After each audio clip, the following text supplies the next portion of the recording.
What's up? What's up, man? Beer's almost empty. So yeah, Crime against humanity.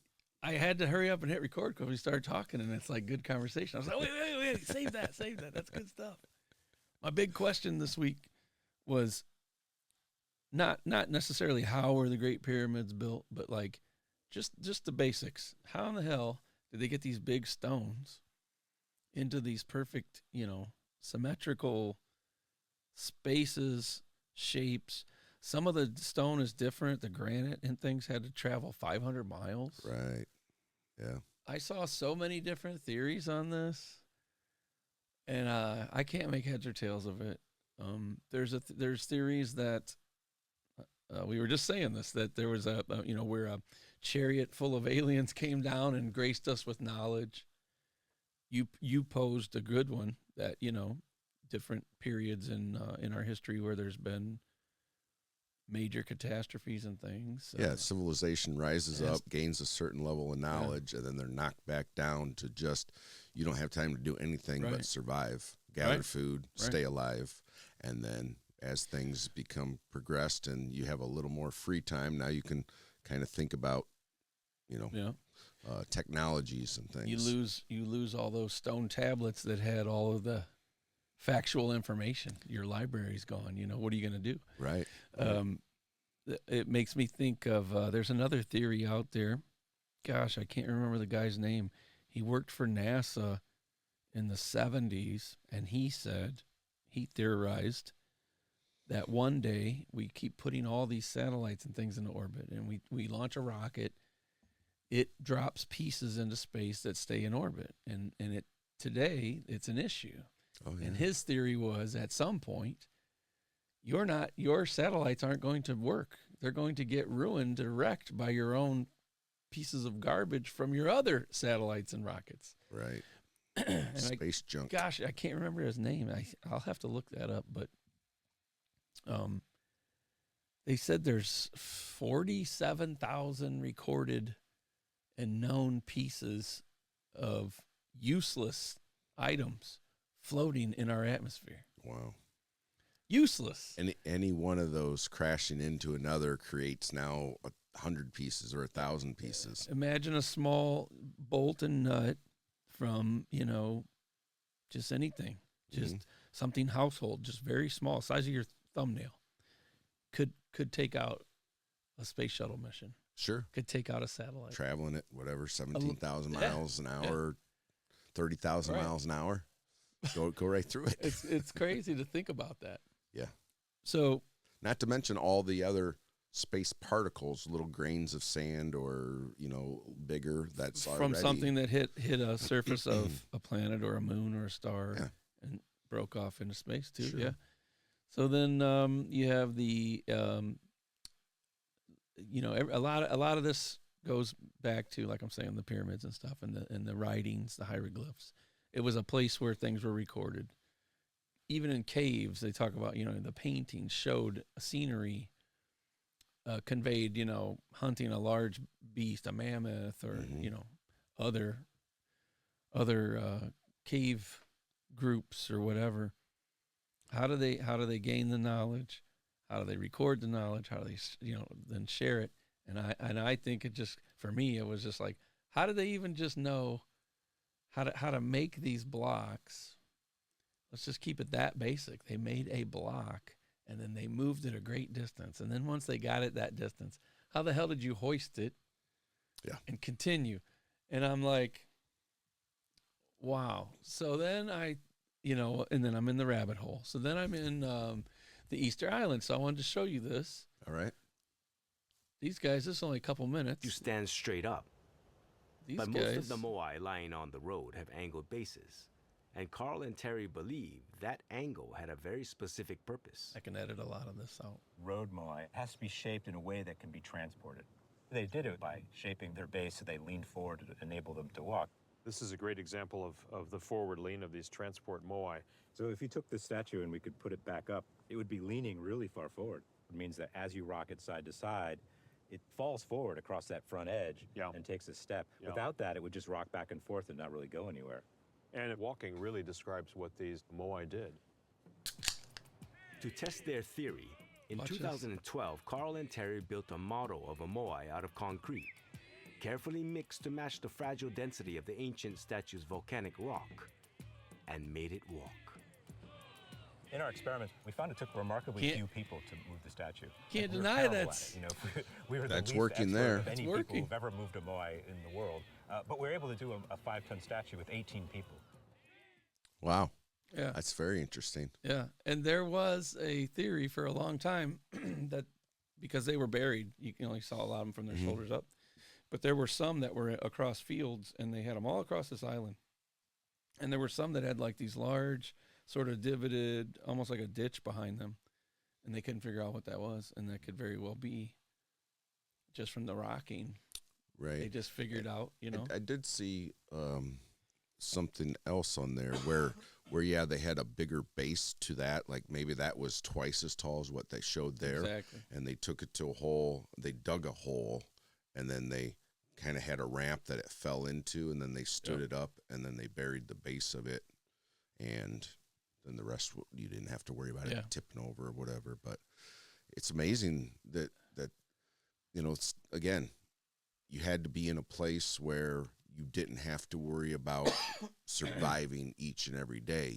You had a food supply and enough people that you can dedicate time to even build these things, let alone move them into place and move them 100 miles or wherever, you know. And he said they carefully tried to copy one of the statues with the one that they were using, and it was 18 people with ropes. Mm-hmm. So you figure, you know, you got an island full of people, and you only got 18. That's their job. We're gonna make. What are you doing? Well, we're the guys making the monuments. Okay, Right. So it it made a lot of practical sense to me.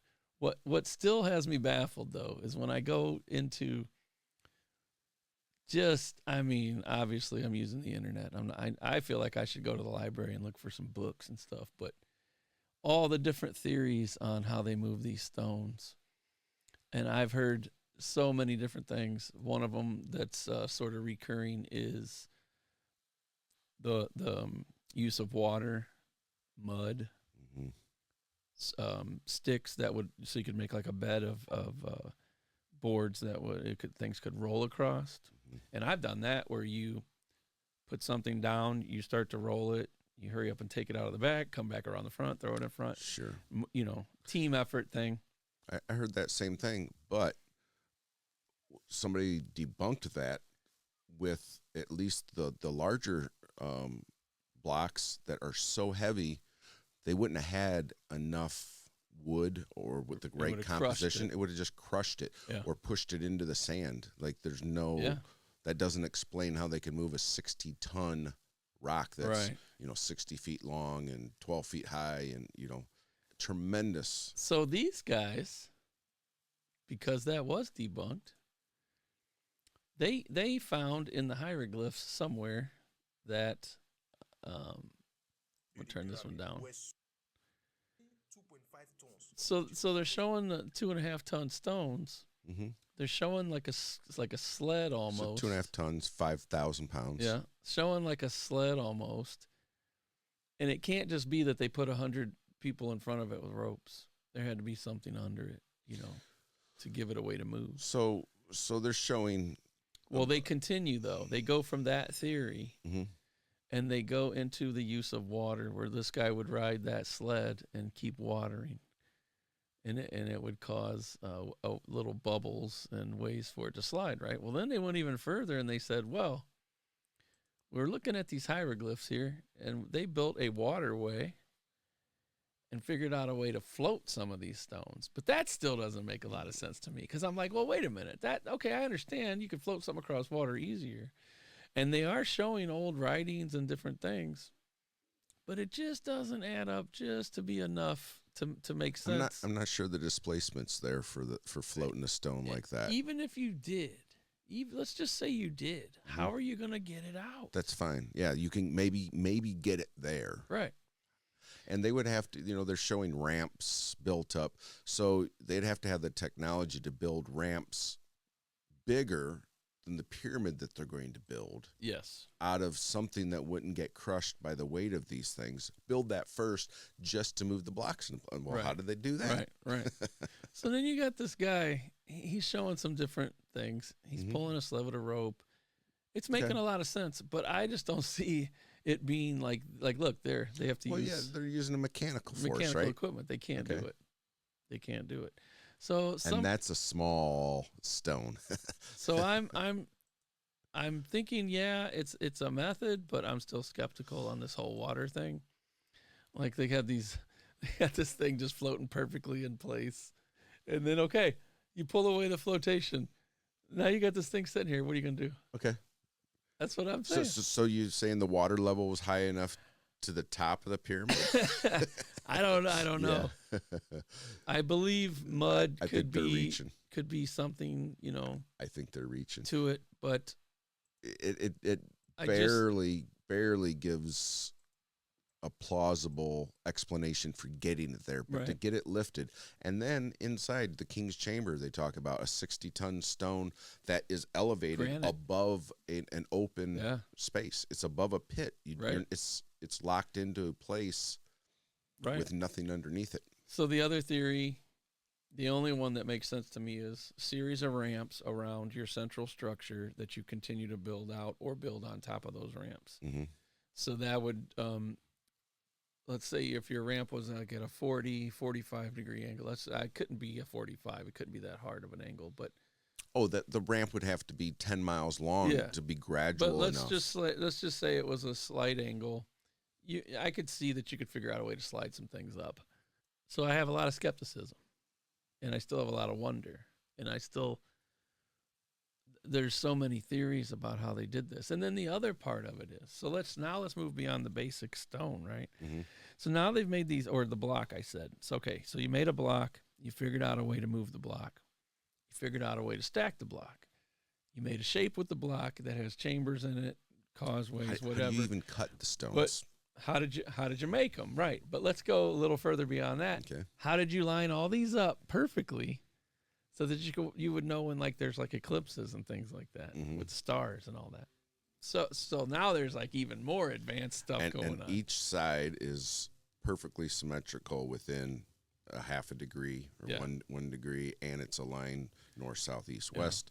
If you make one small error at the base, by the time you get to the top, it's ruined. It's like a 1 inch here. When you get down there, it's a foot. Yeah. So you had,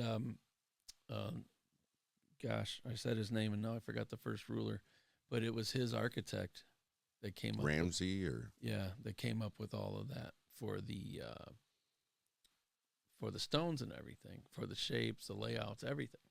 But after that dynasty was over, then came all these different things added in. There were cemeteries, there were smaller pyramids, little tribute areas and things like that.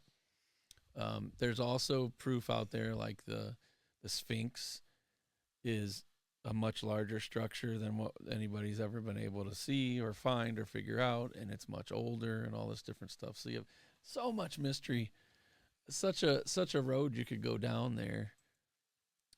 So many different ways that people have figured this out after the fact in their own ways. Like here they're using levers, and it's still, again, how are you getting this in place before you can even do that, So it makes sense now if you're looking at it now and you figure out a way, you could wrap something around something that's 2 or 3 tons and move it now, right?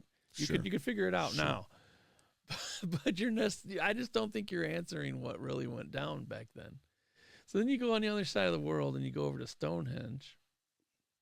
And that's another one that's mysterious because it's these long stones, tall stones with other stones on top of them stacked. And they came up with a really neat way to answer it with rope. Mm-hmm.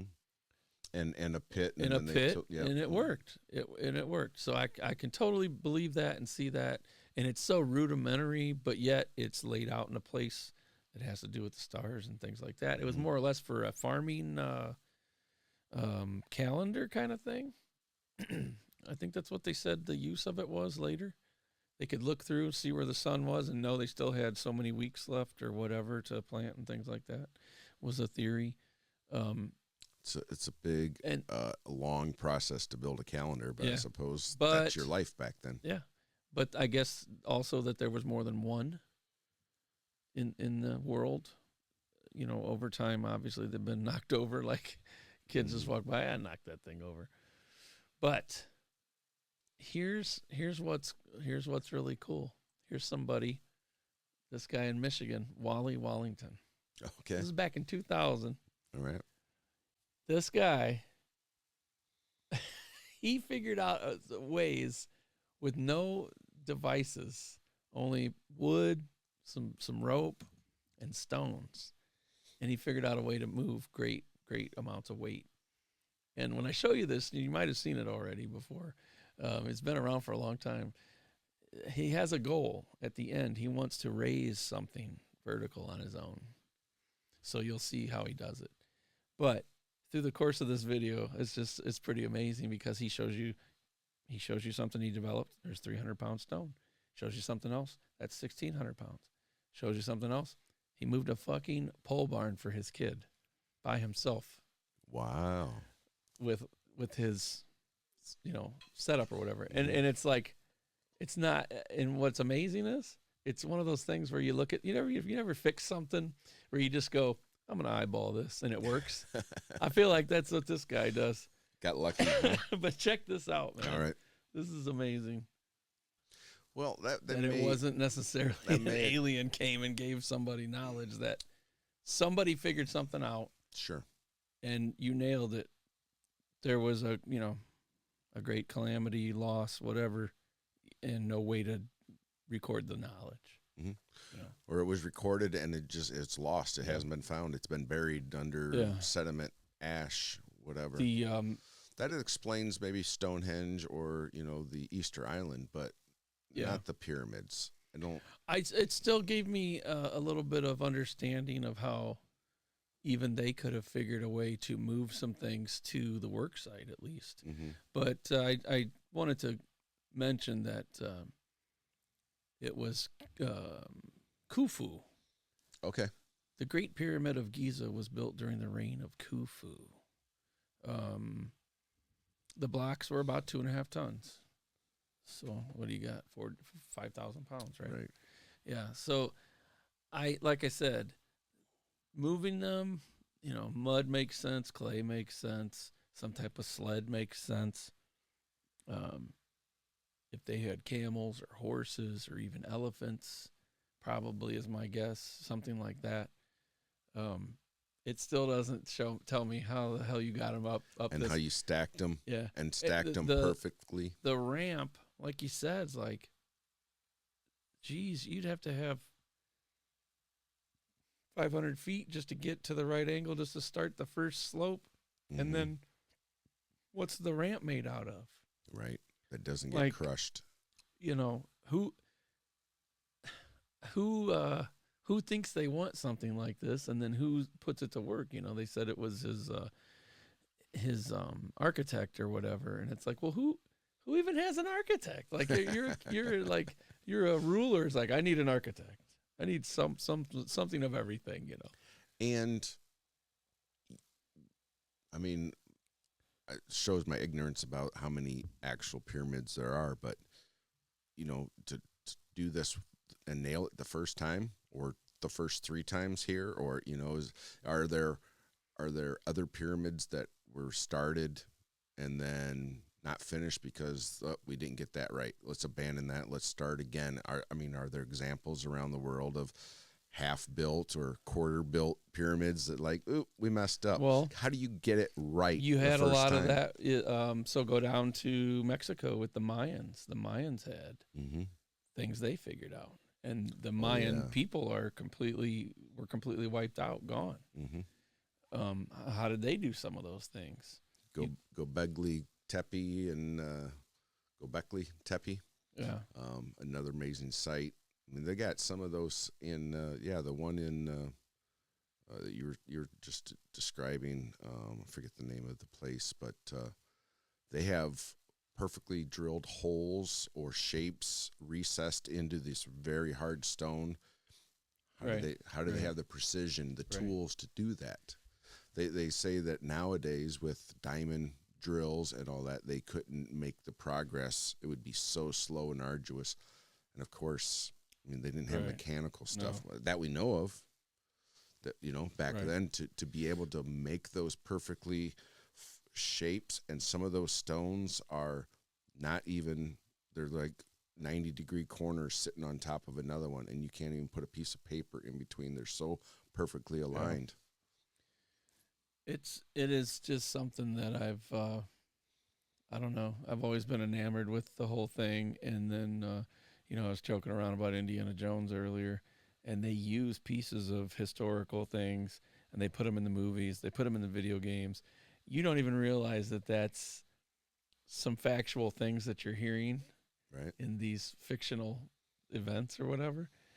And then you go, wait a minute, I think I read about that. And then you look it up. It's like, holy crap, they're using the real stuff. You know, now they're adding their spin on it or whatever. But I'll say it again. I've heard that there was they had the chariot, which was the UFO, which came down, and they blessed that knowledge to human beings to do some things. There's also hieroglyphs of staffs that emit light. It's not a fire. It's like a light bulb, but because it had a wire connected to something. Okay. And let's just call it a cave writing, whatever you want to call a hieroglyph, where they're writing on the insides of the pyramids and other places that they found this. So was it just somebody with an imagination? Is it supposed to be a waterway? There's other people that say, no, this was something of an alien doing. Some technology. But why would they gift it to us and then not come back? Did we abuse that? Did the aliens give the knowledge to it? Did they actually help build it? Was it built with sonic resonance? Was it built with vibrations? Was it, there's so many theories. Yeah. And then you get down, okay, after it's built and you figure out how they were cut and transported and built, what was it used for? They never found, people, when I was in school, we were taught that those were the pharaoh's tombs. They never found mummies in those. Now, did somebody, 2,000 years ago take it out, or 1,000 years ago take it out? Maybe.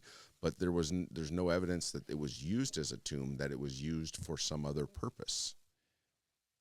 Like a chamber for a way to harvest the energy. Yeah.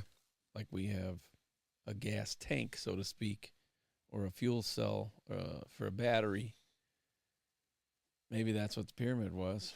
Maybe. And it emitted something out of the tip of it. Who knows? That you could tap into. Mm-hmm. I mean...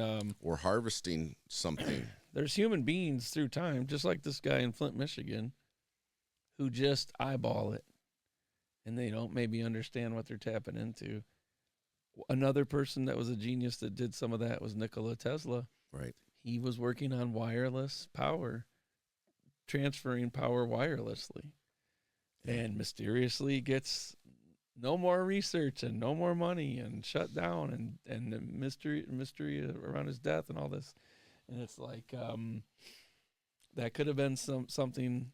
We start messing with Egyptian nature. Start messing with people's money streams. They don't tend to like that. No, if you want to give power for free, but yet this guy wants to charge you for the power, maybe you don't get to do that. Right. It's a lot to be said about the power of air, sun, wind, sun, water with hydrogen, things like that. Mm-hmm. There's been people over the years that have taken a regular fuel run automobile, played with it somehow, figured out a way to make it run on different things. Those cars never see the light of day. Yeah. Well, either they something mysteriously happens to the person and all that information goes bye-bye, or they get bought out for a hefty sum. NDA, I own the rights. You can't talk about this ever, and go away. Right. I know there was talk of separating the elements of water to get hydrogen to make hydrogen-powered cars, or have some type of fuel cell that would hardly ever need to be replenished. And that stuff was actively being researched and utilized. Mm-hmm. I can still remember adverts from Honda of a near zero emission exhaust with just droplets of water, and they were using hydrogen cells. And then now we're not talking about that now. Yeah, big oil doesn't like that. No. And you had the issue, what was it in the batteries? Was it not lithium, but something that they needed to, some type of ore they needed to mine, and now all of a sudden we've hit on this huge pocket of it, and suddenly battery cars are all in fashion, and it's like, yeah, how do you charge them all though? Yeah. Is the grid going to be able to sustain I that told many? I told a guy that had a battery powered truck. I was like, that's great, get the battery powered truck, but I work for a coal-fired energy producing company, and you still need us to charge that bad boy up until we can figure out. You get to feel good on the backside, right? Well, I'm not doing it. Somebody else is doing it to burn, to get me the electricity. All I'm doing is electricity. That's clean. I could say, wipe my hands. I mean, the one thing I could say is, if you were about to run out of something, then yeah, try to find an alternative, because you're going to be out of it. Sure.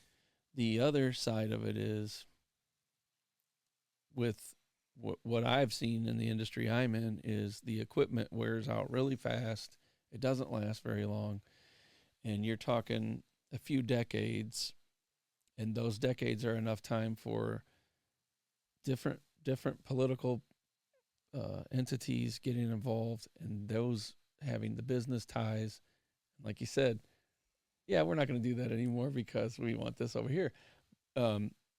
So it's like, it's kind of like something's needed, but if you just would have taken care of this, maybe it might run better, but now it's too late and we're getting rid of it. So I don't know. It's not up to me to make those calls. I can just say, from my experience, I wonder sometimes, like, well, why wouldn't you have just tried to continue this technology to clean it up or get it to be more efficient? And it's hamstrung, its hands are tied now, and the big money gets involved, like you said. But well, the oil guys don't really like the EV stuff coming in, and so they'll demonize that. Sure. And then the green electric guys that are going to make a ton of money off that will have to demonize the oil and the coal. I mean, coal's dirty, but it's efficient. It's been used that way for a long time, and the electricity comes from, like you say, wind turbines. Okay, great. That sounds like a great idea until you think of what it cost and all the emissions and everything put into just building one of them, and then they don't last. And then now what do you do with them when they break down? Put them in a landfill? No. That's not very green. No. But it's like, I think, we touched on this before in last week's episode when we were talking about things from the mind and the research, and where maybe a secret is found in that, right? I think we're kind of talking about the same thing here. Even with going from talking about moving blocks with the pyramid to motorized vehicles and stuff, like energy needs to be used in there somewhere, right? So we were talking about research to use the mind to do certain things, and I had said someone at some point is going to forget about the good of mankind, and they're either going to weaponize or incentivize. They're either going to find a way to take out an enemy or make money. And then anybody else with any other idea or theory that gets in the way of that's going to get squashed and stopped. And that's the sad part. It's like, it's people call it like the they, them. There's so many different things. They'll say it's the government. They'll say it's the Illuminati. They'll say it's something, but it's always that little, not little, but that pocket or that group of that super elite, super rich that are so beyond anything we could ever comprehend.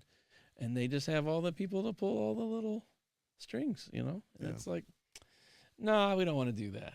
Maybe next year, you know? That's sad. And it all goes back to how these guys move these blocks. So you have all this other conspiracy, and some of it could probably be followed and be found out to be true. And then you go back and you go, well, how did they get the knowledge? And where did that knowledge go? And it's like, over time, you had the treasure hunters, and governments get involved. Now they had, for probably 40 years, they had one guy they put in charge of archaeology in Egypt alone over the pyramids. And you couldn't go do any exploration unless you went through him. Well, why? Why was it up to him? And he would stop everybody. They showed, I watched footage of him get physically so pissed off that he was ready to just fight everybody, to throw them out. He did not want them going down a certain chamber that they had found, and it was new. They were still finding new chambers as recent as, like, what was it, 2021 or something? They found a new chamber. And they had found, previously, they found this little, like, 12 or 14-inch piece missing in a wall or something, and they moved some debris, and it was a tunnel. So they put a camera on a little RC type vehicle thing, right, and they drive it in, and it goes in, and it starts to rise at a certain angle, and it's a weird angle. It's like 41 degrees or something, and then all of a sudden it stopped, and then it went up even harder angle, and then it went up for a while, and then it went straight up, and then it goes into something, another chamber, and before they could take anything in there to find out, that's when that guy came through. Gosh, I can't remember his name. He's super famous.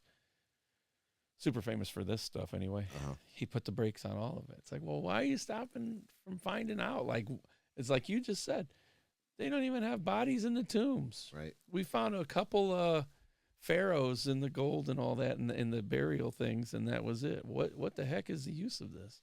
Mm-hmm. Why is it material that's 500 miles away brought here to use in this very specific way? It could be as simple as we dug a hole, we needed a support system, we built the support system, and as we built up on top of it, because it would be easier to bring a stone up like this guy did. That's down there, we just remove material and stand it up and continue. But then you get so far, again, now the questions start. All right, that worked for the first row. Yeah. Now what? So okay, yeah, you built it 30, 40, 50, 60 feet, 100 feet high. How'd you build it 280 feet high? Yeah. How'd you get to the top? Yeah. How'd you get that last one? There was a time in history when people were allowed to go up on top of the flat parts of the pyramids and have lunch and have tea and just hang out. Yeah. And now you can't even touch them.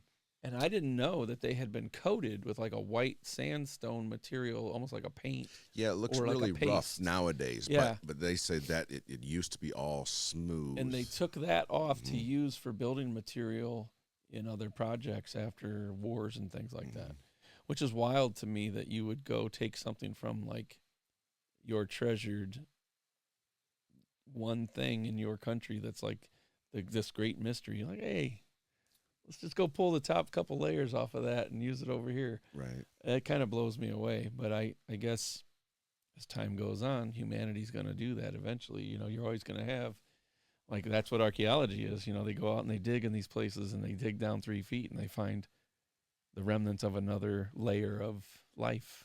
Yeah. You know, just keeps being built or reused, repurposed. Yeah. It's easier than going to go mine your own stones from 500 miles away. Yeah. Yeah. So I want to know what people think, if it was aliens or if guys figured some things out. And the reason, let us know your theories. And the reason we don't know what continued is because as time went on, you know, it's probably greed, control, power grabs. just wanted to keep people from the knowledge. Mm-hmm. If you keep people in the dark, then they don't really know what's going on or how to. Well, a lot of people have things. vested interest in their own story, their own identity. You know, they don't want to be proven wrong if they've been saying this. There's no consensus on even how old they are. You know, the common theory was 4,000 or 5,000 years ago they're built, but there's a prevailing theory that they're at least twice or three times as old as that, and maybe even 20 or 30,000 years old. And that the Sphinx was bigger than anybody could imagine. That you could, it's like too much Earth's around it. That's like caved that it was in. repurposed and reshaped later on. Yeah. It wasn't. It was a lion or something. It wasn't the pharaoh's head. Something to that effect. Or I seen one that it was like a wolf or a dog face. Like it showed an outline of what it could have been, and then it was repurposed down into other things along the way. What's the purpose of that and where it is? And at one time, it wasn't all desert. It was lush. Mm-hmm. And then the rivers had floods. Everything kind of comes back, and then it's not as wet as it needs to be. So it becomes this Randall desert. Carlson is a big into that. And they what's the other guy's name? He's got a show, Ancient Apocalypse. I think he does a great deep dive on all that ancient history and gives an alternative theory about the longer timeline, 20, 30,000 years ago. That's been in recent years that they've been proving, there's ways to date stones and things like that. And they're like, wait a minute, this thing's 20,000 years old. It's not they can't 2,000. carbon date stone itself, but the material matter that might be inside that's placed in there that couldn't have got in unless it was there when it was being built. And if they dig out some of the, fibers or plant material, they can carbon date that and kind of get an approximate. Yeah. Right. And then they'll see that they were actually rolling the stones over the body of slaves. And DNA. Crushing the humans as lubricant to get get the stones up there. Yeah. So you just had like a million people in way to next crew we lay need down. 5 we more. Yeah. Each stone we need 25 people. Right. Okay. You just lay down for the pharaoh. Mm-hmm. All you would do is become paste in the sand. Yes. You're not helping anything. I mean, even though the wood that they might have used, logs, trees, the weight of some of those would just be ground down. Yeah. Who knows? It's very interesting, fascinating. There's tons of theories. We'd like to hear people's their own theories on it. Just call us on the hotline at 219-809-2489 and give us one of your creepiest stories, a tale, something that happened to you in your life that seems supernatural that you want to share. And we're going to pick the best one, and then we're going to put it on the podcast. And as always, I'm Brett, and that's Jeff. Thanks so much for listening. Everything's been getting more listens every week, more views every week. We really appreciate you guys for that. So thank you. Keep doing that, and fight the fear. We'll see you guys next time. We'll see you. Hello, motherfucker. I didn't say our stuff. Bullshit. There we go. Bullshit. What? A bullshit. A bullshit. A bullshit. A bullshit. Yeah. Later. All right.